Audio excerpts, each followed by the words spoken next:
యవనస్తులుగా ఉండి తోటి యవనస్తులు విచ్చలవిడిగా తిరుగుతున్న వాళ్ళని లక్ష్య పెట్టకుండా పరిశుద్ధ గ్రంథాన్ని పట్టుకొని, దేవుని వాక్యాన్ని పట్టుకొని, పవిత్రతను కాపాడుకుంటూ, నీతి ప్రవర్తనను కాపాడుకుంటూ, సత్ప్రవర్తనను కాపాడుకుంటూ, సాక్ష్యాన్ని కాపాడుకుంటూ, నా వలన నా దేవునికి మహిమే రావాలి కానీ అవమానం రాకూడదు, నేను యవనస్తురాలుగా ఎదుగుతున్నాను, ఒక సమయం వచ్చినప్పుడు నాకు భాగస్వామిని దేవుడే ఇస్తాడు, అంతవరకు నేను జారత్వానికి లోబడకూడదు, విచ్చలవిడి లైంగిక పాపాలకు నేను వెళ్ళకూడదు, ఘోరమైన క్రియలకు నేను దిగజారకూడదు, నా తల్లిదండ్రులకు దుఃఖం కలిగించకూడదు, నా దేవునికి అవమానం తేకూడదు, నా పవిత్రతను కాపాడుకోవాలి, నేను పరిశుద్ధంగా బ్రతకాలి, నా దేవునికి ఇష్టం,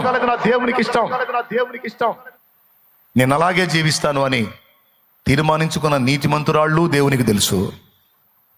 అలా దేవుని కోసం నీతి నియమాలు కలిగి బ్రతుకుతున్న పరిశుద్ధురాళ్ళు దేవునికి తెలుసు.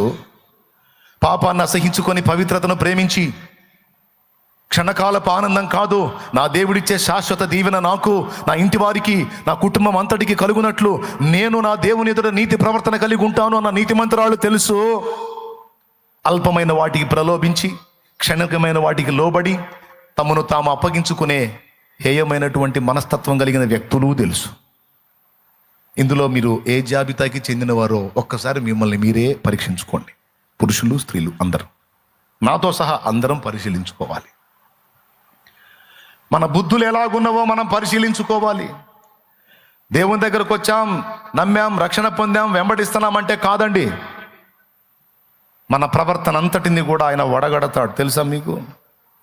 గోధుమలను జల్లించినట్టు జల్లించడానికి మనల్ని అప్పగిస్తాడు. ఆయన పరిశీలిస్తాడు. మన హృదయాలు ఎరిగిన దేవుడు ఆయన.